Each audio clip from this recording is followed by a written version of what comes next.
Hey guys, tonight we're not drifting through medieval taverns or wandering back alleys of modern addiction. Tonight we're standing on the edge of an empire, polished, proud, and already beginning to rot beneath the weight of its own perfection. You're in China, somewhere around the early 1800s, in the age of silk and scholars, an age that still believed the emperor could command the heavens with ink and ceremony. The streets of Beijing glitter with embroidered robes and porcelain lanterns. Couriers gallop past vermilion gates carrying scrolls sealed in red wax. Somewhere behind those gates, the forbidden city glows with a kind of divine symmetry, as if geometry itself were proof of power. And yet, inside that perfection, the first tendrils of smoke are curling beneath the doors. You can almost smell it, sweet, heavy, and faintly rotting, like poppies left too long in a summer jar. So, before you get comfortable, take a moment to like the video and subscribe, but only if you genuinely enjoy what I do here. And in the comments, let me know where you're listening from and what time it is for you. It's always strange and wonderful to think of this voice drifting across so many rooms at once. Now, dim the lights, maybe turn on a fan for that soft background hum, and let's ease into tonight's journey together. You walk beneath the shadow of a dynasty that believes itself eternal. The Qing Empire stretches farther than the eye can follow, from the Siberian forests down to the tropical haze of Canton. It is vast, disciplined, and utterly convinced of its own self-sufficiency. China does not import. The rest of the world does. Merchants arrive from distant oceans carrying clocks, rifles, wool, and polite smiles, and China accepts their gifts the way a god accepts incense, out of courtesy, not need. The emperor rules as the son of heaven, his word a calendar for millions. Every sunrise over Beijing feels ordained, like the empire itself breathes in rhythm with the universe. And yet in one southern port, a quiet trade begins that will unspool that rhythm thread by thread. In Canton, the air smells of salt and jasmine and money. British merchants wait behind stone warehouses, sweating through their waistcoats. They've been buying tea by the shipload, delicate, fragrant leaves that have become England's national obsession, and they've been paying for it in silver, mountains of it. The problem is that the silver never returns. China sells tea and silk, but buys almost nothing in return. The British Empire is bleeding coins across the sea, and somewhere in a London office, an accountant has decided this is unacceptable. Balance must be restored. Profit must be found. And so the solution is born not in a royal court, but in the red soil of Bengal, where fields of poppies shimmer beneath a brutal sun. Each flower hides a secret. Cut the bulb and a milky sap oozes out, thick as syrup and twice as dangerous. The East India Company refines it into opium, brick by brick, crate by crate, a substance so small it can fit in your palm and so powerful it can topple governments. In theory, it's illegal to sell to China. In practice, silver speaks more fluently than laws. Soon, smugglers begin slipping the product into the Pearl River Delta, hidden inside chests marked for medicinal use. Chinese traders, ever pragmatic, see demand rising and follow it. The first smokers appear in secret, merchants, scholars, and courtiers lighting pipes behind carved screens, pretending it's just a foreign novelty. But the novelty is patient. It knows the empire's weakness better than the empire does, that even the most disciplined people can crave escape. You watch as smoke begins to thread through palaces and tea houses alike. It glows in the lamplight, silver grey, as soft as prayer. The addicts call it the dream companion. You lie back and the world melts. Food tastes sweeter. Music sounds distant, as if played from another realm. And for a few minutes the burdens of duty, hierarchy, and exhaustion dissolve into a floating calm. It feels like immortality. But when the high fades, the world crashes in colder, sharper, and the craving begins again. In the quiet courtyards of mandarins and the sweaty bunks of laborers, pipes are refilled, lips touched to polished ivory mouthpieces. A kingdom begins to drift. The emperor is informed. The reports come in neatly written, wrapped in silk, describing unseemly foreign habits spreading among the lower classes. There are arrests, edicts, moral lectures. But opium isn't a rebellion you can suppress with soldiers. It's a hunger that burrows inward. By the time officials start investigating, many of them are already hooked themselves. The irony is exquisite. Bureaucrats writing decrees against a substance they're smoking between sentences. Corruption spreads like a fever.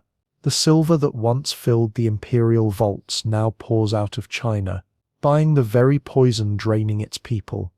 Far away in Calcutta, warehouses brim with opium cakes stamped with British seals.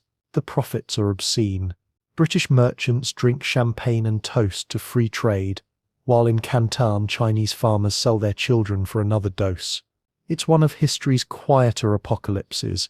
No explosions, no parades, just a slow erosion of willpower measured in pipes and ashes. The trade grows, and with it, foreign arrogance. British traders begin demanding legal protection, extraterritorial rights, the privilege to operate as if Chinese law no longer applies to them. They call it modernization. The Chinese call it insult. You can almost hear the tension tightening like a bowstring. The emperor appoints a man named Lin Zexu to clean the wound. Lin is incorruptible, relentless, a scholar official who believes in the moral order of the universe. When he arrives in Canton, he does not come to negotiate. He comes to erase. His first act is to seal the opium warehouses and confiscate the foreign stockpiles. Traders protest, missionaries panic, and the smell of rebellion mingles with the coastal wind. Lin's men gather the seized crates, nearly 3 million pounds of the stuff, and march them to the edge of the sea. For days, workers pour the brown paste into trenches, mixing it with lime and salt water until the ocean itself turns bitter. Waves crash over what might be the single greatest drug disposal in history. The crowd watches in silence as the empire tries to purify itself. Lin writes a letter to Queen Victoria, appealing to her conscience. It's polite, beautifully phrased and completely ignored. The British merchants, insulted and furious, return home to demand compensation for their lost property. In London, politicians frown, sip tea, the same tea bought with silver, paid for by poppies, and declare that British honour must be defended. Gunboats are dispatched, cannons polished. The Opium War begins, though China never officially declared one. The first cannon blast echoes over the Pearl River in 1839. You can imagine the shock of it. The empire that thought itself untouchable now under fire from ships that move faster than the wind. British steam power meets Chinese sails. Artillery meets bamboo forts. It isn't a war so much as a dismantling. Entire fleets vanish under the thunder of naval guns. Fortresses crumble. And in the silence that follows, the Qing court still believes it can negotiate from strength. When the Treaty of Nanking is signed in 1842, it reads like a death certificate written in perfect calligraphy. China must open its ports, pay reparations, and hand over a small rocky island called Hong Kong in perpetuity. The empire reels. Dignitaries bow, poets mourn, and peasants whisper that heaven has turned its face away. Yet the trade continues, stronger than ever. The British merchants are joined by the French, the Americans, the Dutch. Opium floods in from every direction. The rich smoke to forget their shame. The poor smoke to forget their hunger. In the treaty ports, Shanghai, Canton, Ningbo, foreign enclaves rise, half cathedral, half casino. You can walk through a single street and hear 5 languages, each one shouting the same currency. Chinese workers haul crates stamped with foreign crests. Missionaries hand out Bibles beside opium dens, promising salvation while the addicts nod through their sermons. The moral contradiction is so thick you could bottle it and sell it too. By mid-century, the addiction reaches epidemic scale. Villages hollow out, armies weaken, tax collection collapses. Even the emperor's own guards are rumored to stumble during ceremonies. The once invincible Qing state, which had tamed deserts and conquered Tibet, now trembles before a pipe. There's a Chinese proverb that says, "The fish rots from the head." In this case, the fish is an empire and the head is too dazed to smell it. In the shadows, secret societies rise, the triads, the Taiping rebels, men and women, who swear to purge the foreign corruption. Some are prophets, some are madmen. One of them, Hong Xiuquan, claims to be the brother of Jesus and leads a rebellion that kills millions. The empire convulses in pain, half from invasion, half from withdrawal. And still the ships keep arriving, their flags bright against the poisoned sky. By the late 1800s, China is no longer a kingdom but a marketplace carved open by treaties. Each foreign power claims its sphere of influence, building railways, factories, and more opium warehouses. Hong Kong, once a desolate island, becomes a glittering colonial city, the empire's unhealed wound polished into a jewel. Westerners stroll along Victoria Harbour, smoking imported cigars while Chinese coolies unload the cargo that made it all possible. The irony is exquisite and obscene. In Beijing, reformers beg for change.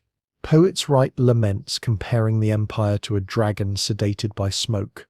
Our people dream in daylight. One writes, "Our walls are strong, but our hearts are soft." Newspapers illustrate caricatures of the British lion feeding the Chinese dragon a pipe. Satirists call it the century of humiliation. The phrase will stick for 100 years. And yet, amid the ruin, something stirs. Scholars begin to translate Western science. Students read about railways, steam engines, constitutions. Revolutionaries plot beneath lantern light. They inhale the same opium-scented air as their ancestors, but dream of machines and freedom. The poison that once enslaved the empire has forced it to wake up. It's a cruel alchemy, suffering transmuted into change. As you drift through the smoke of those final years, you see both tragedy and symmetry.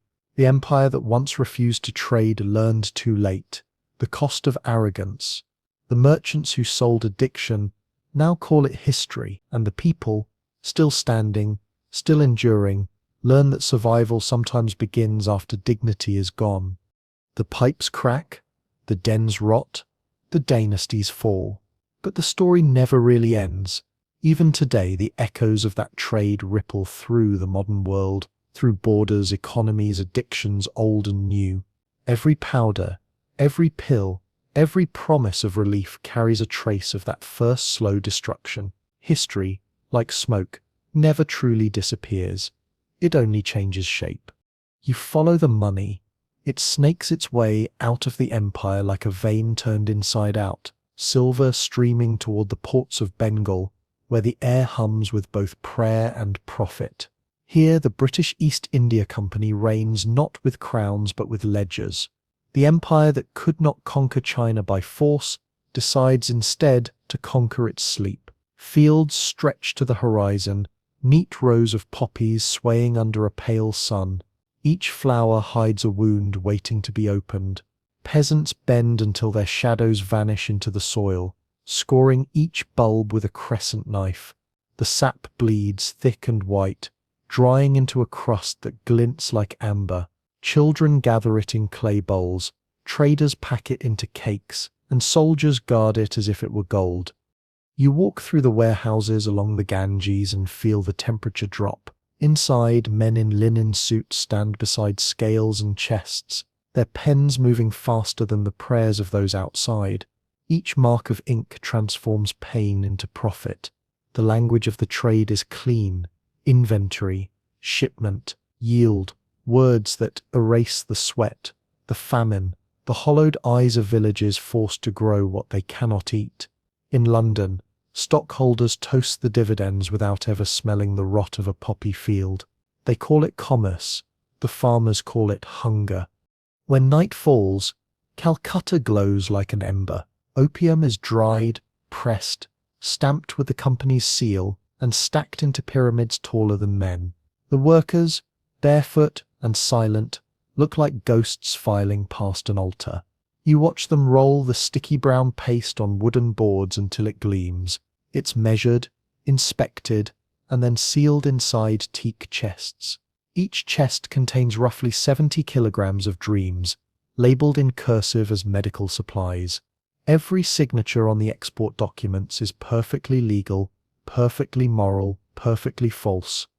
The ships depart in convoys, sails catching the monsoon winds toward Canton. Officially, the cargo is bound for free trade zones. Unofficially, everyone knows the truth. The captains steer for the estuaries, the smugglers' islands, the floating warehouses that hover just beyond Chinese jurisdiction. By day, they barter tea and textiles. By night, they offload crates to waiting junks whose lanterns wink across the dark water like conspirators' eyes. The exchange is quick: opium for silver, silver for more opium. In the glow of oil lamps, you can almost see the reflection of two empires feeding each other's illusions, one addicted to smoke, the other to money. Canton itself becomes the stage for this silent theatre. You walk along the 13 Factories district, where foreign traders live behind high white walls under the grudging permission of the imperial bureaucracy. Inside the compounds, life smells of rum, tallow, and slow decay. British and Indian merchants host dinners where they discuss philosophy between shipments. The Chinese merchants arrive with robes immaculate, their manners delicate, their pockets deep. Both sides bow, smile, and lie. Contracts are written on silk paper that might as well be smoke. You pass a tea house near the waterfront. Behind its bamboo screens, a scholar leans over a pipe carved with dragons. His hands tremble slightly as he lights it. The smoke rises, fragrant and grey, curling toward the ceiling like an offering. He inhales, exhales, and for a moment all his failures blur. Outside, the river carries barges heavy with the same substance that now softens his vision. A servant refills his pipe. The rhythm is hypnotic. Inhale, forget, repeat. Multiply that by a nation, and you begin to understand how quickly a civilization can drift. Back in London, newspapers print optimistic columns about Oriental demand and market expansion. Nobody mentions the seizures, the deaths, the families selling heirlooms for another ball of brown paste. The hypocrisy is almost elegant. Parliament debates morality in one chamber while approving new trade quotas in another. Clergymen preach temperance to factory workers, but bless the ships that carry poppy cargo overseas. You start to realize that this trade isn't just a crime, it's an addiction of its own. Greed behaves exactly like opium. The first profits feel exhilarating, almost righteous. Then comes the dependency, the blindness, the rot.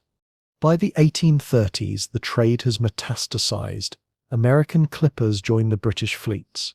Portuguese intermediaries add their own routes from Macau. Even Chinese smugglers take to the seas, proving that corruption has no nationality. The Canton waterfront becomes a carnival of vice disguised as commerce. Wealth flows outward in polished silver coins. Despair flows inward through the veins of millions. The emperor's officials demand reform, but every investigation ends with another bribe.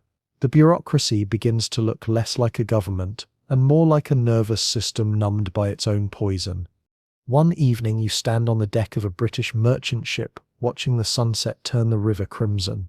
The captain beside you speaks softly, almost apologetic. "It's only business," he says, as if that phrase could absolve a century. The horizon swallows the sun, leaving behind only smoke and reflection. Somewhere upriver, another opium den opens its doors, another fortune is counted, and another fragment of the empire's soul dissolves into the haze. The merchants call it progress. The addicts call it paradise. History will call it ruin. You wake to the sound of sails cracking like whips in the wind. The sea between India and China glitters with ships heavy with crates of poppy resin, their holds perfumed with rot and ambition. Each vessel is a floating paradox, polished brass, Union Jacks snapping overhead and deep below decks, a cargo that will ruin millions. The irony is too rich to ignore. Britain's obsession with tea has created an empire of addiction, and it doesn't even see the symmetry. The Chinese sip tea for calm, the British drink it for pride. Every cup that clinks in a London parlour is paid for by another pipe lit in Canton. It's a global ritual of comfort built on mutual delusion. You drift through the corridors of a London tea auction. The air smells faintly of wet leaves, tobacco, and money. Brokers in waistcoats shout numbers while secretaries scribble bids that sound like hymns. Behind every fragrant chest of tea sits an invisible counterpart, a chest of opium already halfway around the world. The trade balance has become a mirror, perfectly inverted. China sends peace. Britain sends oblivion. Each pound of tea sold tightens the rope binding both empires together, a cord woven from greed, need, and plausible deniability. In Bengal, farmers are starving. The poppies have devoured their rice fields. You walk past villages where children pick through dry stalks for anything edible. The colonial administrators note the casualties with the same detachment they use for rainfall data. Reduced yield, they write, meaning fewer lives. When the wind moves, the fields whisper, not with grain but with the dry rattle of pods waiting to be cut. You kneel and break one open. The sap oozes out, milky and glistening. It smells faintly sweet, faintly like decay. You realize this is what the empire smells like now. Thousands of miles away, in a Cantonese parlor, a mandarin reclines on a lacquered couch. He has everything: servants, jade rings, ancestral honors, but his eyes are half closed, and a silver pipe rests in his hand. His world has narrowed to the next inhale. Outside, his clerk balances ledgers of lost revenue, unpaid taxes, vanishing silver reserves. Inside, the Mandarin dreams of dragons and clouds. His empire is dissolving as softly as the smoke in his lungs.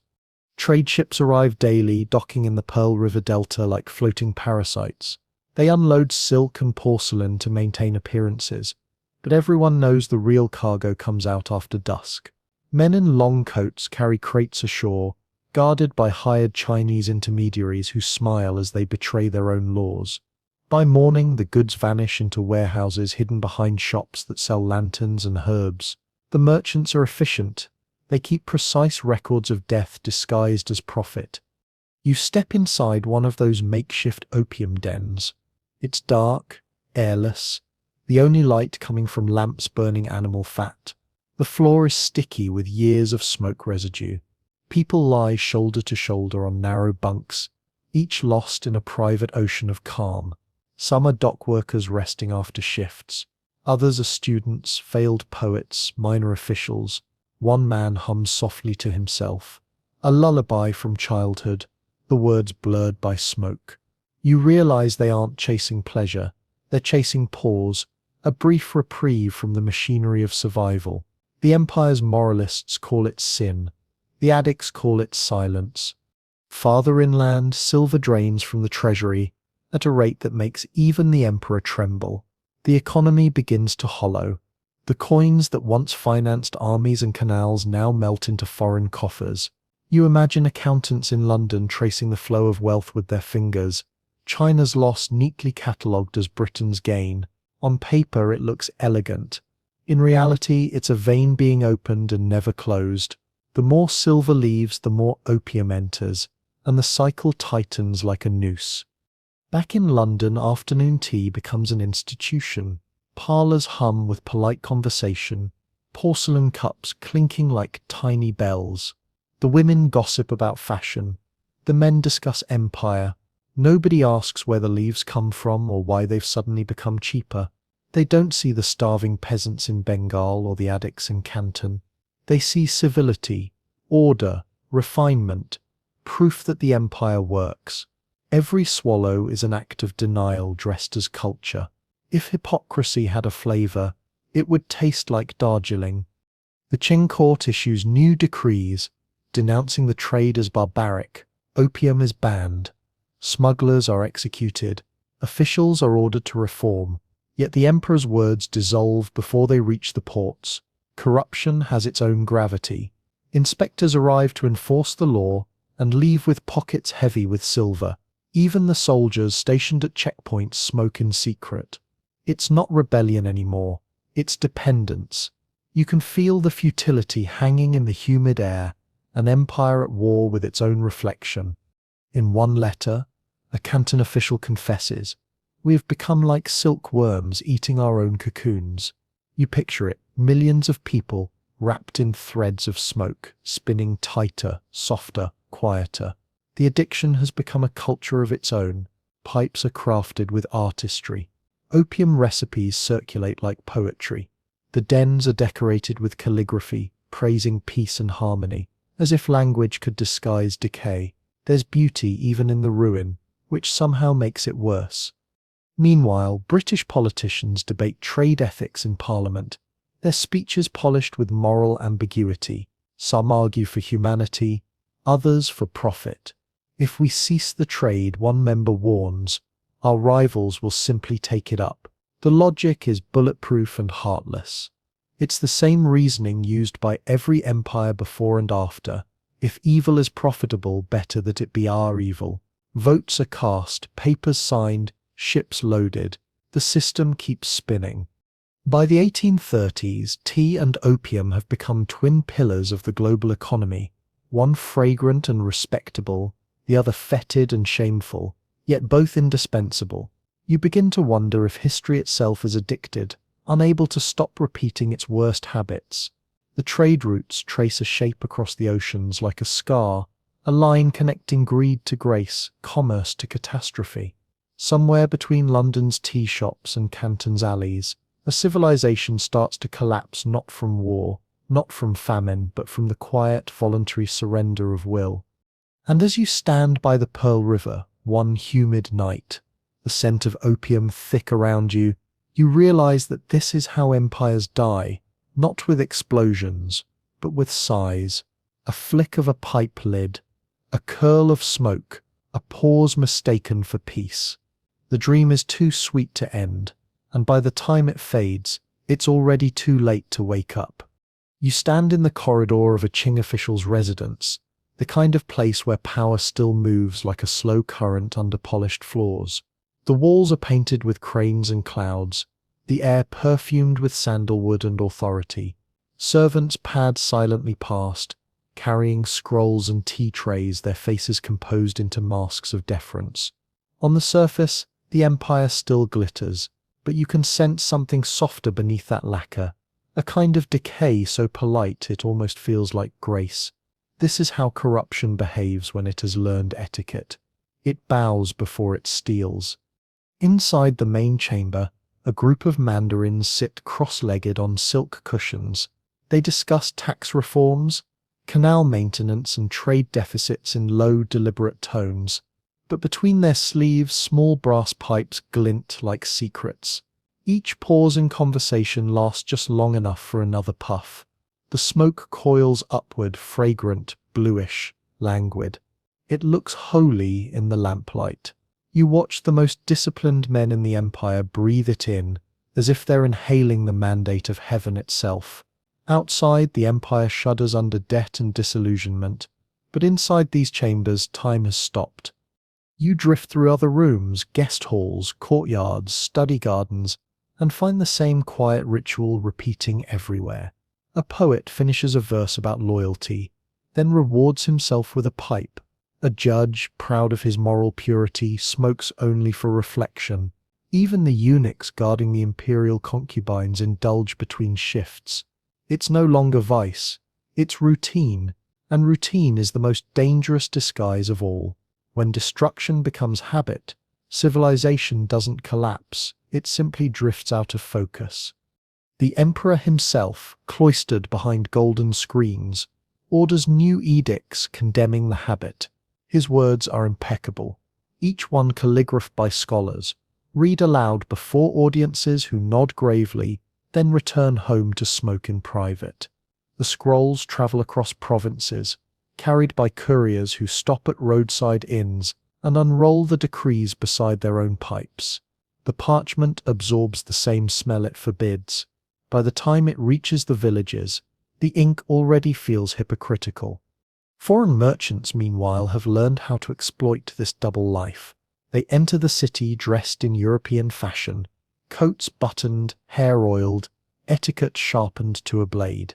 They bow to the mandarins, speak of friendship, offer gifts, a telescope here, a watch there, a bottle of imported wine. The meetings are pleasant, civilized, mutually beneficial, but every glass of sherry poured hides an invoice written in poppy resin. The British call it diplomacy. The Chinese call it guangxi, connections, obligation, face. Nobody calls it what it really is, slow theft with good manners. You overhear a dinner party along the Canton waterfront. The host is a merchant named Hao Kwa, one of the richest men in China, respected by both sides. The British traders toast him for his integrity. The Chinese officials envy him for his influence. The conversation drifts between silk prices and weather, but beneath it all the same question flickers. How long can this balance last? The laughter sounds sincere. The deals signed that night will ruin thousands. When the guests leave, Hao Kwa stands alone for a moment, looking out toward the harbour. The lanterns shimmer on the water like a field of distant fires. He exhales a long breath of smoke and mutters something you can barely hear. The sea never gives without taking. The polite corruption isn't only economic, it's emotional. You begin to see it in the faces of clerks and soldiers, in the way they bow without conviction, sign documents they no longer believe in. The bureaucracy has become a theatre, and everyone knows the lines by heart.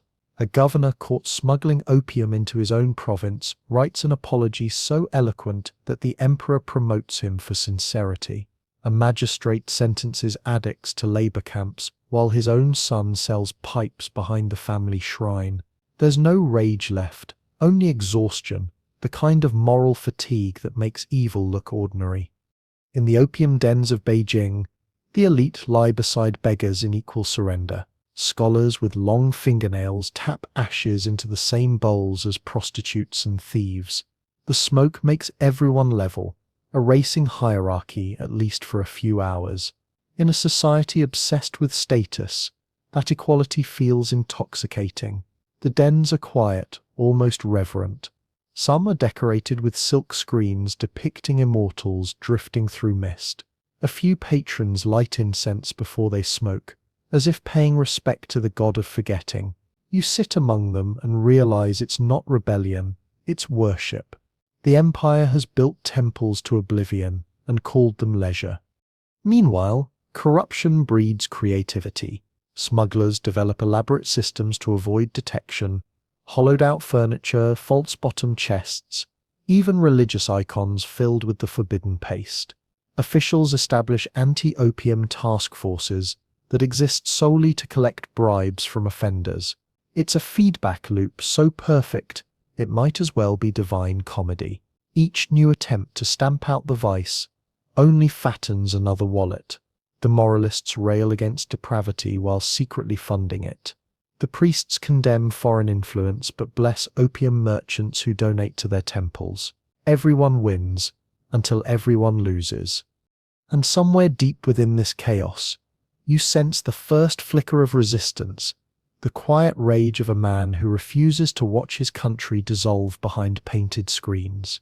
His name is Lin Zexu, and though history will remember him as the face of defiance, tonight he is simply another scholar pacing beneath an oil lamp, writing letters to superiors who would rather pretend the problem doesn't exist. His brush moves with urgency, each stroke a plea wrapped in protocol. He quotes Confucius, warns of moral decay, invokes heaven's judgment. His words cut through the haze like steel. In a world where everyone profits from silence, Lin dares to make noise. When he finally receives the emperor's commission, his resolve hardens into something almost terrifying. He will cleanse the empire not just of smoke but of shame. His arrival in Canton will be the empire's last act of moral clarity before the storm.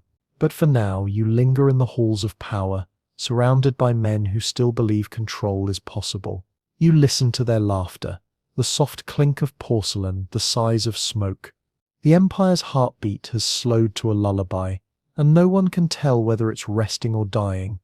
You can almost hear the sound of his footsteps before you see him, a rhythm cutting through the lazy hum of Canton's docks. Lin Zexu arrives like a blade sliding into silk, his robes heavy, his expression calm, his purpose absolute. He's not a soldier, Not a king, but something more dangerous. A moralist with power. The emperor has chosen him to end the rot, to strike at the root of the empire's humiliation. It's a hopeless assignment dressed as duty, but Lin doesn't see it that way. He believes righteousness can still outweigh profit. He believes that the empire can wake from its narcotic dream, if someone just shouts loud enough. You walk beside him through the narrow alleys of the city. The smell of the river mixes with the sweetness of burning opium, a scent that has become the empire's own perfume. Around every corner, traders pause, heads bow, and conversations snap shut like doors. Everyone has heard of him. The incorruptible commissioner, the man who writes poetry about moral purity and justice. Yet in this port city, where silver is God and smoke is prayer, even his name sounds foreign.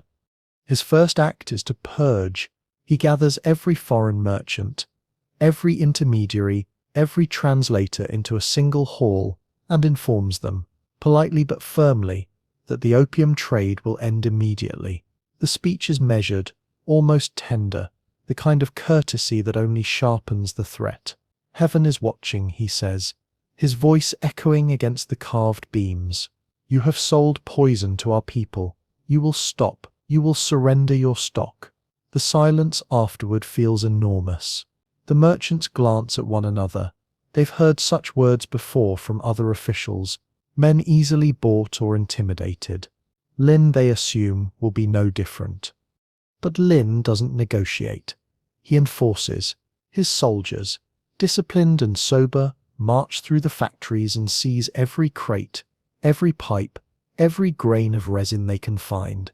Confiscations pile up like mountains. The merchants protest, of course. They write letters to their consuls, pleading that their property be protected under the sacred banner of free trade.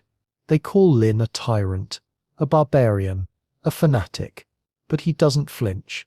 He orders the opium stored outside the city, guarded day and night. Then comes the act that will echo through history, the cleansing. You stand on the shore near Human, where the Pearl River opens its mouth to the sea. The horizon trembles under the weight of barrels stacked high as a fortress.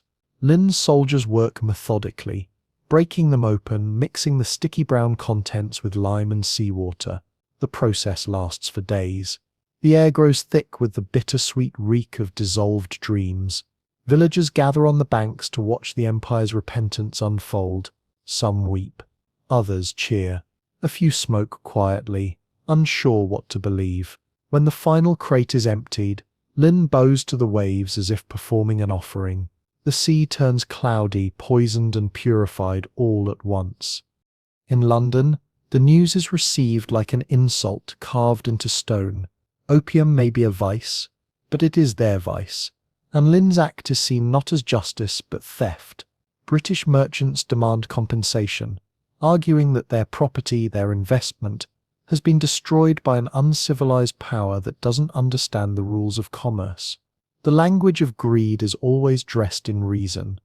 Parliament debates, some speak of moral outrage, others of opportunity.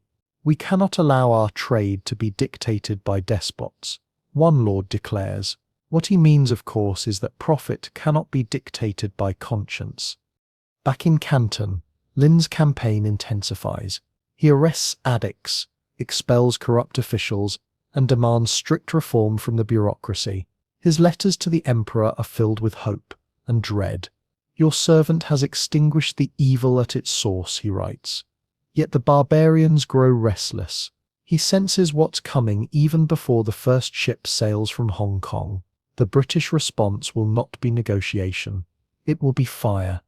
You walk the streets at dusk, hearing whispers of fear beneath the hum of the city. Sailors speak of strange vessels approaching from the south.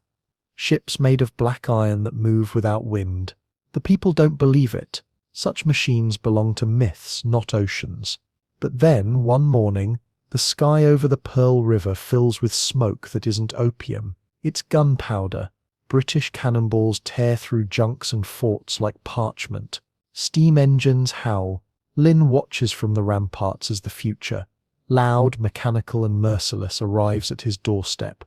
He orders resistance, but the war is already lost in physics. Chinese cannonballs bounce off iron hulls.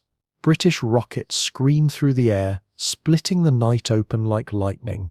The soldiers fight bravely, but their matchlocks and bamboo defenses belong to another century.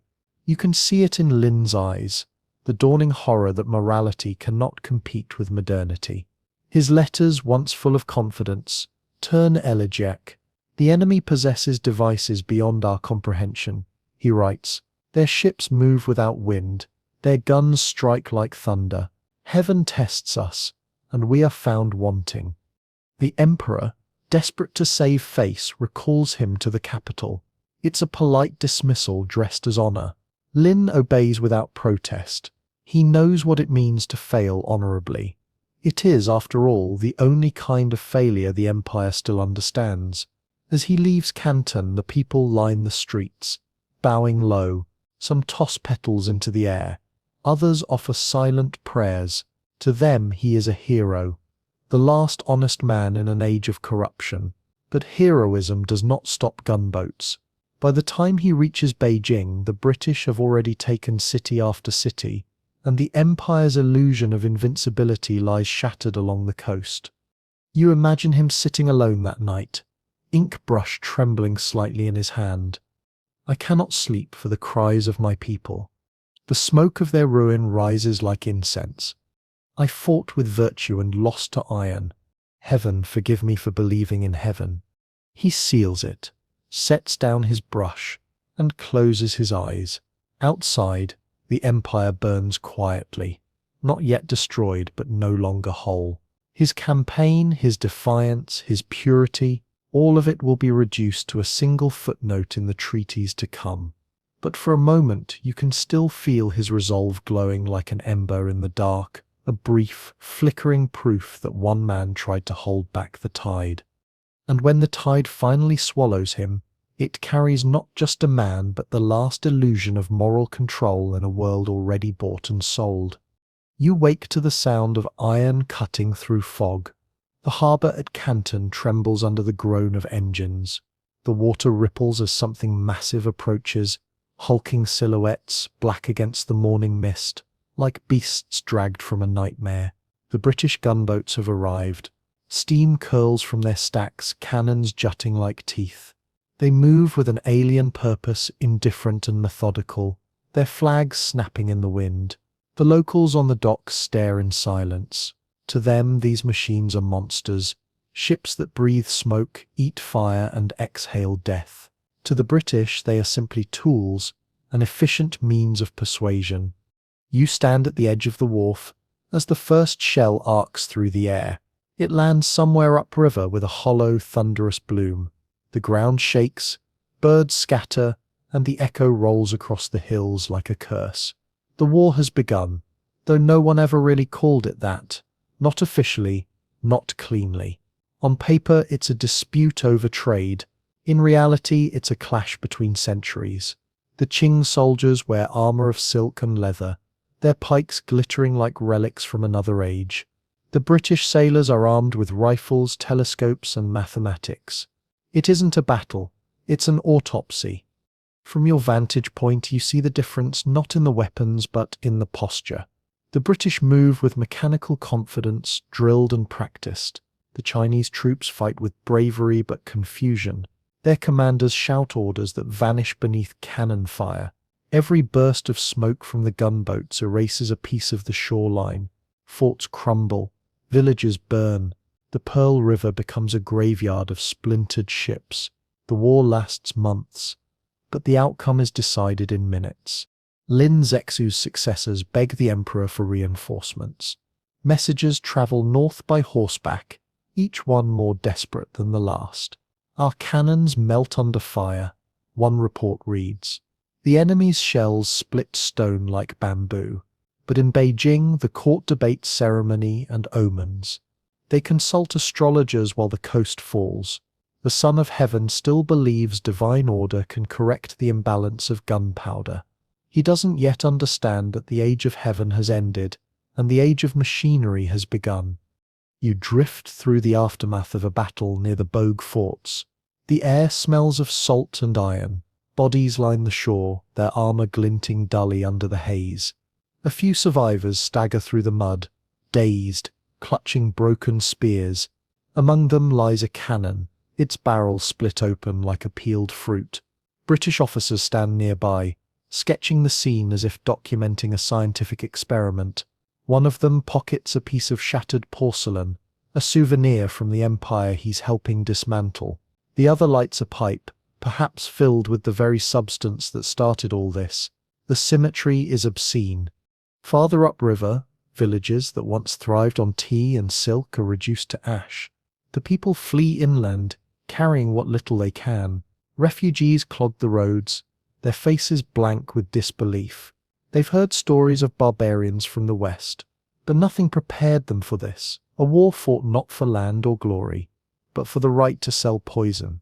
It's the kind of irony only history can invent. The British forces capture city after city.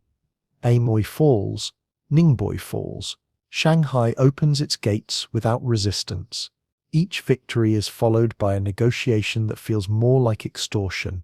The Qing generals, bound by ritual and hierarchy, approach the British commanders with scrolls and seals, unaware that treaties mean nothing to men who already hold the guns. The British reply in measured tones, their translators polite, their terms absolute. Open more ports, lower tariffs, guarantee trade, pay reparations, and above all, never interfere again. It's not diplomacy, it's a ransom note written in cursive. You find yourself aboard one of the gunboats as it drifts past the shattered remains of a coastal fort. The British sailors are cheerful, almost bored. They speak of home, of London fog and warm ale, as if the war were just another voyage, another profitable adventure.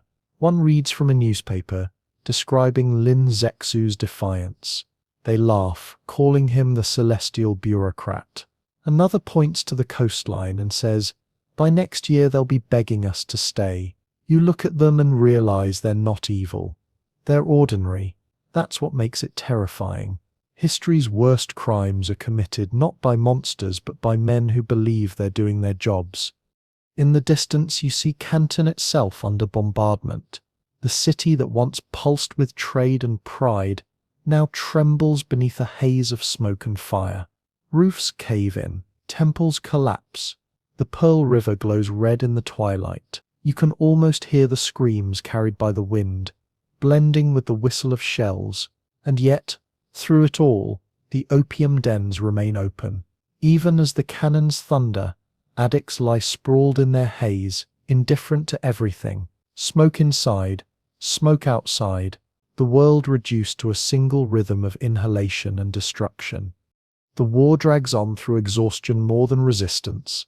The Qing Empire, immense but brittle, cannot sustain the fight. Every defeat chips away at its illusion of divine order. The British advance like clockwork, each new victory signed, sealed, and notarized. By 1842, it's over. The Emperor sends envoys to negotiate peace, though there's little left to bargain with. The resulting treaty, Nanking, reads like a confession forced at gunpoint. China will pay 21 million silver dollars in reparations. 5 ports will open to foreign trade. British citizens will be exempt from Chinese law, and one small island, barren and rocky, will be ceded in perpetuity. Its name is Hong Kong. The ink dries, and a civilization exhales defeat. The Emperor's seal, once a symbol of cosmic balance, now brands his humiliation. You can almost hear the sound of history breaking, a faint crack beneath the pomp of ceremony. The officials bow, the British smile, and somewhere on the other side of the world, investors raise a toast to victory. The world's largest empire has just been opened, not by conquest but by addiction and commerce. That night, the gunboats rest at anchor, their hulls reflecting the moonlight. The sailors sing softly, their voices drifting across the dark water. You listen, standing at the edge of the deck. The air is calm now, but beneath it lingers a tension too deep to name. The cannons have gone silent, but the war isn't really over. Wars like this never end. They only change form. The smoke that once rose from opium pipes now rises from the ruins of cities. The difference is scale, not essence. The empire of smoke has simply become an empire of fire. You close your eyes and hear it, the pulse of the new century approaching. Steam engines, factories, telegraphs. The world has moved on, leaving behind the ruins of a dynasty that believed virtue alone could anchor eternity. In its place stands a new order, colder, faster, more efficient. The age of machines has begun, and there is no going back. You drift through the ruins of victory, or what the victors call victory. The war has ended, but peace feels like another kind of siege. Across the southern ports, British flags flutter where imperial banners once hung. The air smells of damp wood, ash, and salt, the scent of an old civilization being rearranged to suit a foreign script. In the governor's office in Canton, clerks dip their brushes in ink and begin the new paperwork of subjugation. Each line of the Treaty of Nanking is read aloud, translated, stamped, and sealed. Every clause sounds polite. Every word is lethal. You walk through one of the newly opened treaty ports. The streets are a strange mixture of prosperity and despair. Western merchants erect mansions along the waterfront, their verandas lined with white columns. Local laborers haul crates of imported goods under those same verandas, barefoot and silent. Missionaries arrive by the hundreds, carrying Bibles and opium in the same cargo holds. They preach salvation on Sunday and trade medicine laced with the same narcotic the empire just tried to destroy. In one corner, a missionary hands out pamphlets about the mercy of God to a man too high to read them. It's not irony anymore, it's symmetry. The foreign concessions expand like fungus. Streets are renamed in English and French. Churches rise where temples once stood. The architecture looks awkward at first, neoclassical facades pasted over Chinese courtyards, but soon it becomes familiar, permanent. Behind those facades the foreign traders live as kings. They dine on imported meats, sip tea that never touches Chinese lips, and refer to their surroundings as the Orient, as if they've entered a dream they now own. The locals peer through windows, curious and resentful. Some call the newcomers demons. Others call them opportunity. Most simply endure because that's what the Chinese have always done best. Survive humiliation without forgetting it. In Shanghai, the transformation is almost cinematic. Once a sleepy riverside town, it becomes the Paris of the East, a glittering metropolis built on unequal treaties and forgotten dignity. The Bund, that long colonial waterfront, gleams with the arrogance of empire. Banks, opium dens, and dance halls exist side by side like members of the same family.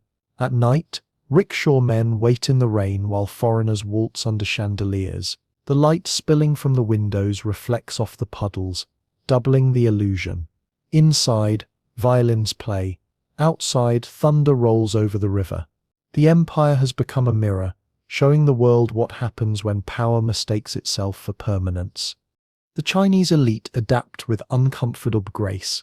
Some send their sons to study in London or Paris, returning fluent in both English and irony. Others become collaborators, middlemen who translate not just languages but loyalties. A few still cling to pride, pretending that China remains the center of the world even as foreign gunboats patrol its rivers. The emperor, cloistered in his palace, issues proclamations urging moderation and study. He orders portraits of Confucius restored, temples rebuilt, ancient rites performed with renewed zeal, as if ritual could fix reality. The term unequal treaties doesn't exist yet, but the feeling does. You can sense it in every conversation, every marketplace argument, every poem scratched into the margins of bureaucratic reports. The Chinese word for humiliation, qi ru, begins appearing everywhere. In newspapers, diaries, graffiti. It becomes a kind of national heartbeat. Each new treaty only deepens the wound. The French demand concessions after the Second Opium War. The Americans sign their own agreements. Russia carves territory along the northern borders. Piece by piece, the empire shrinks, not through conquest but through signatures. Ink, not blood, becomes the weapon. You find yourself in a smoky tea house overlooking the Wangpu River. Old scholars gather there, their robes faded, their dignity threadbare. They drink in silence, staring at the foreign ships that come and go without permission. One of them mutters, "We used to measure time by dynasties. Now we measure it by treaties." The others nod. No one laughs. Outside, the rain taps on the roof like an impatient messenger. The opium trade itself, ironically, explodes after the war. Legalization follows defeat. British firms like Jardine Matheson and Dent and Company expand production across India. Opium becomes just another item on the shipping manifests. No more shameful than tea or porcelain. The dens multiply in every city.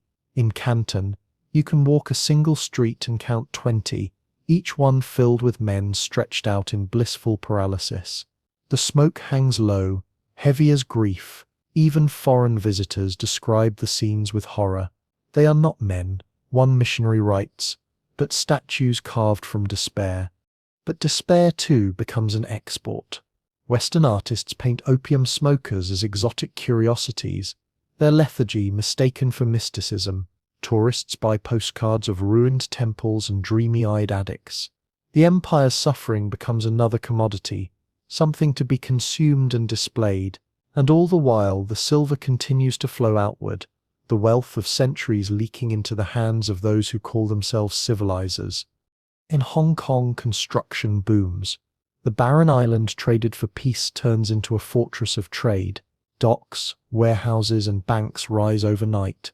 British engineers blast hills into submission, carving roads that lead nowhere but profit.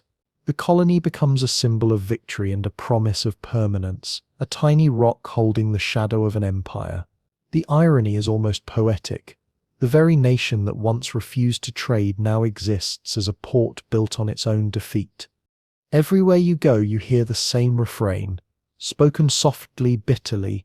We were asleep. It becomes the national metaphor, the excuse, the lament. Sleep explains everything, the corruption, the arrogance, the blindness. Yet it's not true. China wasn't asleep. It was dreaming that the world still revolved around its mandarins and its tea, that righteousness could protect it from greed. Now the dream is gone, replaced by a new order where treaties speak louder than emperors. As you walk the Bund at dusk, the river glows with reflected lanterns. British officers stroll with their wives, parasols tilted, laughter floating through the humid air. A Chinese worker pushes a cart past them, head down, invisible. In the distance you hear the faint music of a waltz carried by the wind, a European melody playing in a conquered city. You realize the empire hasn't been destroyed by war or famine. It has been rewritten, line by line, until its own people no longer recognize the script. History doesn't always end with explosions. Sometimes it ends with contracts. You step onto a jagged, humid island that doesn't yet know what it's about to become. The year is 1842, and Hong Kong is little more than a cluster of fishing huts clinging to granite slopes. The air thick with salt and mosquitoes. The harbour yawns wide, deep and calm, as if waiting to swallow the future whole. A few British surveyors pace the beach, sketching maps in the sand. One of them laughs softly, calling it a barren rock with nary a house upon it. Another nods, scribbling notes about anchorage and wind. None of them know that this rock will one day hum louder than empires, that it will become the capital of a century's guilt and ambition. You follow them up the hill as the first foundation stones are laid. The Union Jack flutters where the Qing banner once stood, a single piece of fabric replacing centuries of sovereignty. Soldiers in red coats hammer stakes into the earth, claiming it as the newest jewel in the imperial crown. The Chinese fishermen watch from the shoreline, their faces unreadable. Some pack their nets and move inland. Others stay, hoping that proximity to power might mean survival. The harbour echoes with hammers and shouts in foreign tongues. Every blow sounds like punctuation on the end of an old sentence. At night, the island glows faintly under lanterns and oil fires. The British officers dine in makeshift tents, their tables set with porcelain looted from Canton. They speak of opportunity, of civilizing missions and trade corridors. One raises a glass and toasts to the empire where the sun never sets. You can almost hear the waves laughing. Across the harbour, junk boats drift silently, their sails black against the moonlight. The local villagers light incense for their ancestors and whisper prayers to the sea gods, asking them to protect what's left of their world. Within months, the transformation begins.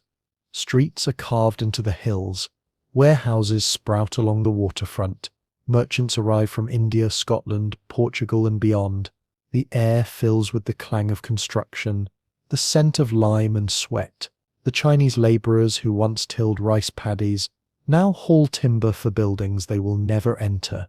A new order is being built quite literally on their backs. The British call it progress. The locals call it punishment. You walk through the early settlement, a grid of dirt streets named after faraway lords and admirals. Queen's Road, Pottinger Street, Hollywood Road. Each name sounds foreign, sharp, a declaration of ownership written in syllables that don't belong to the land. The architecture mixes Georgian ambition with tropical confusion, brick facades sweating in the heat, verandas wrapped in bamboo scaffolds, windows staring like eyes too wide open. The city smells of opium smoke, seawater, and something faintly metallic, the scent of empire oxidizing in real time. The British merchants return to their old business with renewed enthusiasm. Hong Kong becomes a harbour of indulgence, a trading post for everything forbidden: opium, silver, silk, secrets. At dusk, the quays come alive with shadows, sailors unloading crates, clerks counting coins, soldiers stumbling between taverns. Brothels rise beside banks, chapels beside opium dens. Missionaries preach virtue in the morning, and the same men buy vice by nightfall. The moral contradictions of empire hum in harmony here, and nobody bothers to tune them. By the 1850s, the island pulses with commerce. Every cove is crowded with ships, Chinese junks, British clippers, American schooners, their masts tangled like a forest of ambition. The harbour becomes a stage where languages blend and vanish: Cantonese curses, Scottish shouts, Portuguese lullabies and the low moan of engines. Wealth pours in like the tide.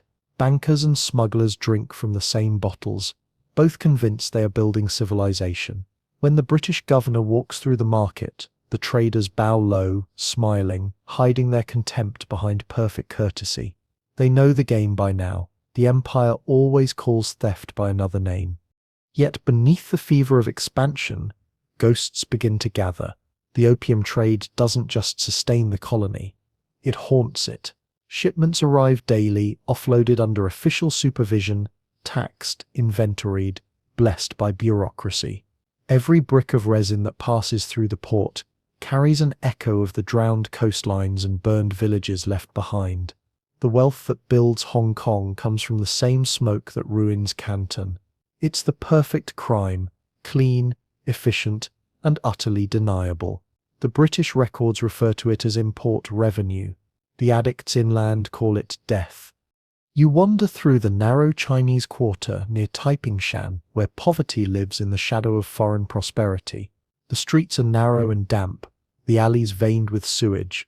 Families sleep in shanties stacked like crates, their walls papered with old English newspapers used as insulation. The headlines talk of progress, diplomacy, free trade. The people reading them can't understand the words, but they understand the consequences. They are the labourers, the laundresses, the forgotten hands that keep the colony running while never belonging to it. Disease spreads easily here. When cholera breaks out, the foreigners retreat uphill to their mansions, leaving the dead to burn below. Sometimes, late at night, you hear the sound of drums from the hills, small shrines where the locals offer food to wandering spirits. The older fishermen say the island is restless, that too many bones lie beneath its new streets. Every gust of wind carries a whisper, every storm another warning, but the officials dismiss such talk. The colony is growing, and ghosts have no place in ledgers. And yet, As you stand on the peak and look down at the glowing harbor, you can feel them. They move in the mist rising from the water, in the creak of the docks, in the sigh of the wind through the pines. They are the merchants who profited, the soldiers who died, the addicts who never woke. They are the forgotten authors of this prosperity. Hong Kong isn't haunted by tragedy. It is built from it. Every stone, every coin, every bright facade conceals a shadow underneath. Years later, British writers will call the city a miracle of civilization, proof of the empire's genius for trade. But you know better. Miracles are rarely so profitable. This place isn't a triumph. It's an inheritance of guilt disguised as progress. The ghost of Commissioner Lin still drifts somewhere along the waterline, his reflection swallowed by neon long before neon exists. The island thrives, yes, but it thrives on forgetting. And as the years roll forward, as the harbour fills with steamships and telegraph wires, as banks replace barracks and the Queen's face appears on every coin, one truth remains constant. Every empire leaves behind an echo, and Hong Kong's echo will outlive them all. You watch the sunrise over Victoria Harbour, the light striking the waves like spilled mercury. The city below you hums awake, fishermen hauling nets, merchants unlocking shutters, the faint ring of a church bell echoing through the mist. For a moment it looks peaceful, almost holy. Then a ship's horn cuts through the air, low and mechanical, and the spell breaks. Progress, once again, has no patience for reflection. You stand in the dust of a fallen dynasty. The dragon's spine has been broken, and the weight of 100 treaties presses on the shoulders of a people, too proud to kneel but too exhausted to rise. It is no longer the empire of silken scholars. The forbidden city still gleams in the sun, but the paint peels beneath the eaves, and the golden tiles are cracked by frost and neglect. Outside its gates, the streets of Beijing are choked with beggars, opium dens, and rumor. Every conversation begins with the same quiet question: when did heaven turn away? The years after the Opium War unspool like a fever dream. Rebellion, reform, invasion, collapse. The dynasty staggers from one disaster to the next, each more humiliating than the last. The Taiping Rebellion erupts in the south, a firestorm of faith and despair. A man named Hong Xiquan, claiming to be the younger brother of Jesus Christ, leads millions in a holy war against corruption and idolatry. For a decade, rivers run red, cities burn, and more than 20 million lives are lost. The empire, already wounded by foreign powers, now bleeds from within. When the rebellion finally dies, the land is ash and silence. The surviving soldiers return home to find their families gone, their fields empty, their temples desecrated. It is victory in name only, a victory over corpses. The foreigners return soon after, their demands renewed. The British and French attack again. This time marching all the way to Beijing, they burn the Summer Palace, the imperial gardens, the pavilions, the marble bridges, everything that once symbolized the empire's refinement reduced to smoke. It is said that the flames could be seen for miles, the air thick with the scent of cedar and lacquer. The soldiers loot everything they can carry: jade, scrolls, clocks, paintings, and gold. The British general writes in his journal that it was a punishment for barbarity. History will remember it as revenge disguised as virtue. When the emperor dies, the court buries him with ceremonies of perfect precision. The rituals are performed exactly as tradition demands. The drums, the chanting, the bowing, as if the act of doing things correctly could restore meaning to a world that no longer respects it. His successor is a child, his regent a woman, the Empress Dowager Cixi, a concubine turned queen. She rules through cunning and survival, playing foreign diplomats and domestic ministers against each other.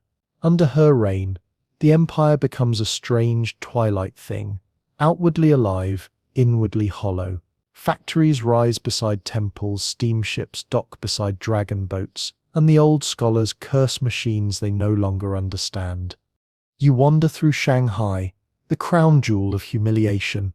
The city shines like an imported ornament. Electric lights, telegraphs, automobiles. The Bund is a theatre of empire, its stone facades casting long shadows across the river.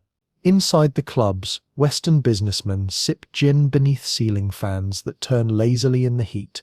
Outside, Chinese rickshaw pullers wait barefoot in the rain. The division is no longer just political, it's architectural. The foreigners live in mansions that look like Europe, and the locals live in alleys that smell like survival. The city itself becomes a metaphor for the country, dazzling on the surface, wounded beneath. Opium still moves through its veins. By the 1880s, it's not just imported, but homegrown. Poppy fields bloom across Yunnan and Sichuan, crimson under the sun. China has become both dealer and victim, both supplier and slave. The trade that once symbolized foreign exploitation now thrives as domestic habit. It's no longer an invasion, it's a culture. You walk through a Shanghai den, where merchants, poets, and revolutionaries share pipes in silence. A young man with sharp eyes and calloused hands inhales deeply, then murmurs, "We smoke because we can't speak." Another replies, "We forget because remembering burns." It's the kind of wisdom that sounds profound only when you're high. Meanwhile, the foreign empires tighten their grip. The Russians carve into Manchuria. The French move through Indochina. The British extend from Burma into Yunnan. Each power draws lines on maps with the arrogance of gods and the precision of thieves. The newspapers in London and Paris call it the Great Game. In Beijing, they call it the Century of Humiliation. It's not just a slogan, it's a lived experience measured in lost rivers, lost faces, lost years. The very concept of China, eternal, central, invincible, begins to unravel. Reformers rise and fall like tides. Some preach modernization, railways, telegraphs, Western schools. Others cling to tradition, insisting that morality, not machines, will save the empire. You meet one scholar in a Suzhou garden, his hair silver, his eyes full of sorrow. He gestures to the dying lotus flowers in the pond and says, "We studied the classics for 1,000 years, and now the barbarians teach our children to count." His laughter is soft, but it sounds like surrender. The Boxer Rebellion comes next, the final gasp of wounded pride. Poor farmers, enraged by foreign domination, take up arms under the slogan, "Support the Qing, exterminate the foreigners." They believe martial arts can repel bullets, that their spirits are protected by divine power. For a few months, hope flickers. Then the eight-nation alliance arrives. Britain, France, Germany, Japan, Russia, the United States, Italy and Austria, marching under banners of unity and revenge. Beijing is captured again, the forbidden city occupied. Looting resumes with bureaucratic efficiency. The Boxers are slaughtered, their courage turned into spectacle. The Empress flees the capital disguised as a peasant, her court reduced to a caravan of silk and shame. When she finally returns years later, it's not as ruler but as ghost. You wander the corridors of the forbidden city. One last time, the throne room is silent, the dragon carvings dulled by dust. The empire is still here technically, but it exists only on paper. Its power is ceremonial, its dignity, a memory. The courtiers bow out of habit. The eunuchs whisper prayers that sound more like apologies. Outside the gates, new ideologies stir. Nationalism, socialism, republicanism, each promising salvation, each carrying the same hunger disguised as hope. The empire doesn't fall in one dramatic moment. It fades like smoke from a dying pipe. And through it all, Hong Kong thrives. The barren rock of 1842 becomes a metropolis of glittering windows and foreign fortunes. Every ship that enters its harbor passes over invisible graves of sailors, smugglers, soldiers, and dreamers. The island hums with energy, proof that progress and parasitism can coexist indefinitely. The Chinese look upon it with a mixture of envy and grief. It is both reminder and prophecy. the embodiment of everything lost and everything possible. By the dawn of the 20th century, the Qing dynasty is a relic. Revolution brews in the south. A man named Sun Yat-sen whispers of a republic, of a nation reborn from humiliation. His words spread like wildfire among students and soldiers. In 1911, the dragon finally exhales its last breath. The emperor abdicates. The imperial seals are boxed away. The Middle Kingdom, for the first time in millennia, becomes simply China. The age of dynasties is over, and yet the ghosts remain, the treaties, the debts, the quiet ache of wounded pride. You stand beneath a grey Beijing sky, the wind cold and empty. The city looks the same, but everything beneath it has shifted. The streets, the walls, the palaces, they're all just architecture now, stripped of their divinity. You wonder what Lin Zexu would think if he could see this. Perhaps he'd understand that morality was never enough to stop history. Perhaps he'd weep. Or perhaps, as always, he'd bow to heaven and begin writing another letter no one would read. The century closes not with triumph, but with awakening. The people remember the smoke, the shame, the gunboats, the treaties. They carry it like a scar, passed from parent to child. Humiliation becomes identity. Memory becomes fuel. And from that pain, a new kind of hunger grows, not for opium but for power. History, it turns out, has its own form of withdrawal. You walk through the dust of a new century, where ink replaces incense and the only smoke left is from factories. The empire is gone, and what remains is a nation blinking awake, half in memory, half in dream. The streets of Beijing, Shanghai, and Guangzhou hum with a kind of nervous invention. Scholars carry typewriters instead of brushes. Revolutionaries wear suits instead of robes. The air is thick with slogans, cigarette smoke and possibility. But beneath the optimism lies something deeper and older, a grief so familiar it has become a language. The poets are the first to speak it aloud. They write in cramped rooms under flickering lamps, their tables littered with opium pipes, translation dictionaries and unpaid bills. Their poems are both confession and curse. Our civilization turned to dust, one writes, and we inhaled it gladly. Another replies, what we called peace was only paralysis. These are not the ornate verses of the Tang or Song dynasties. They are lean, desperate, and modern. Words become weapons, the only ones left to wield after centuries of humiliation. You find one such poet in a tea-house near Hangzhou. His name doesn't matter. He could be any voice of the age. He reads from a scrap of paper, his voice soft and hoarse. My father smoked, he says, to forget the foreigners. I write to remember them. The audience is silent, listening as if to a prayer. This, you realize, is the new ritual. Not worship, not war, but remembrance. Where the empire once carved dragons into marble, the new generation carves memory into words. They are trying to write their way out of history's long shadow. But writing is never enough. In the press houses of Shanghai, newspapers thunder with indignation. Every week brings a new outrage, another treaty, another insult, another exploitation disguised as friendship. Editorials call for renewal, for science, for strength. We must become the modern barbarians. One headline declares, only machines can defeat machines. Students gather in alleys to recite essays like scripture. They believe that knowledge can save them, that understanding the West will free them from it. It's a beautiful illusion, but even illusions have power when believed by enough people. Outside, the old opium dens begin to empty, not because of reform, but because of poverty. The new addicts prefer tobacco, alcohol, or ideology. The dens themselves, once filled with laughter and despair, turn into tenements and storerooms.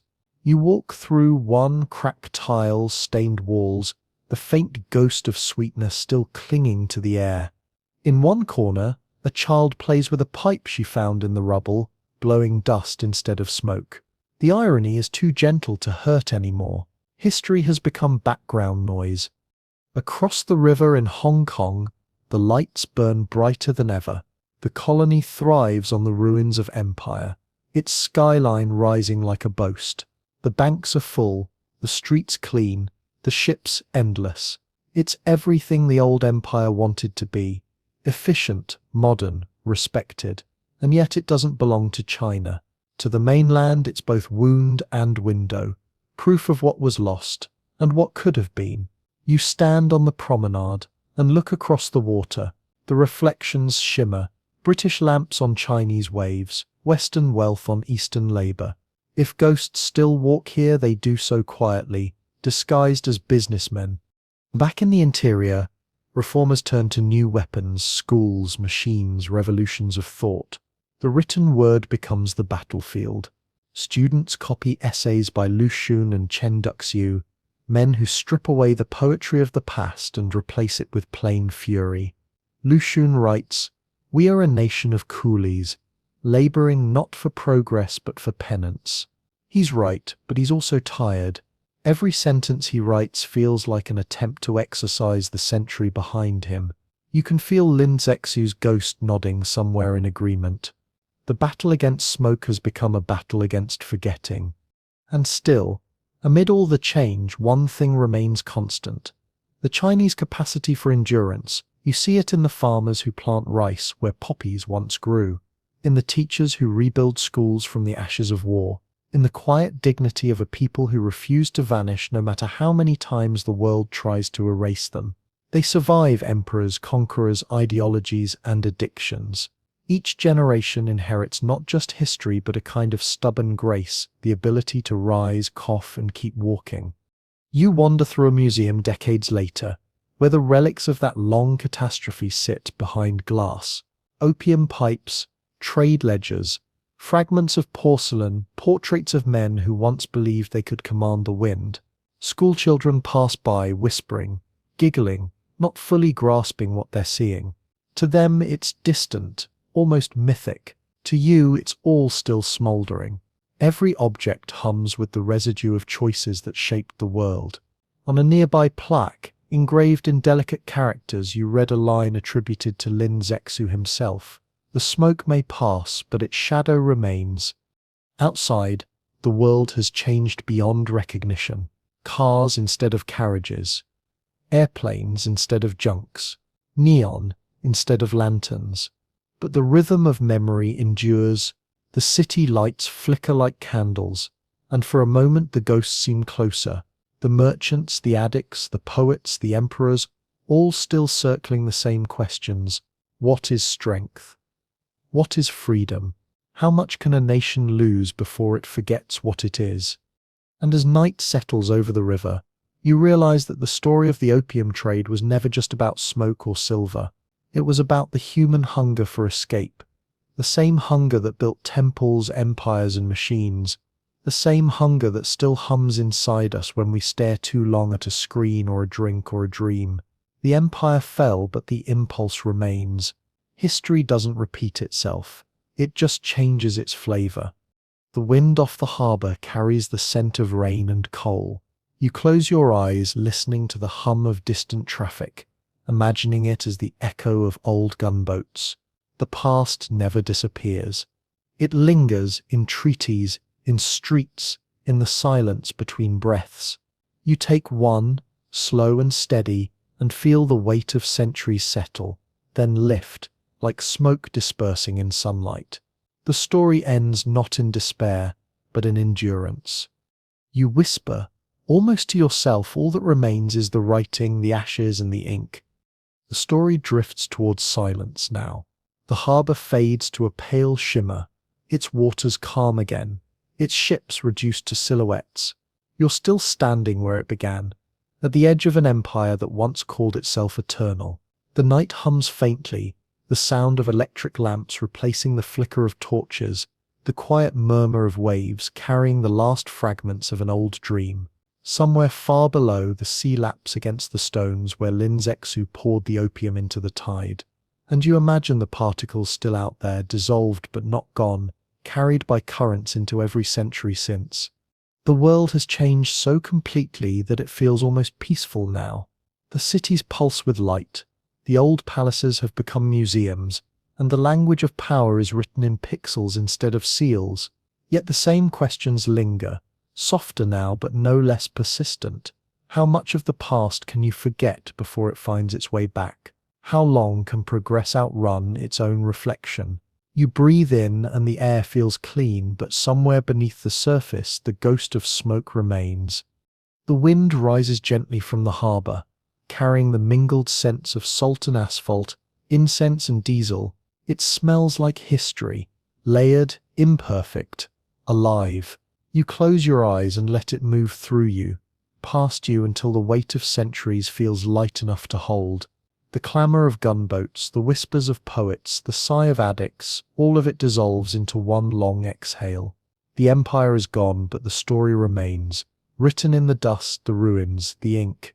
And as the final lights flicker across the water, you feel the narrative thinning, stretching, dimming, until it's just a single breath, a final whisper. Like a candle going out,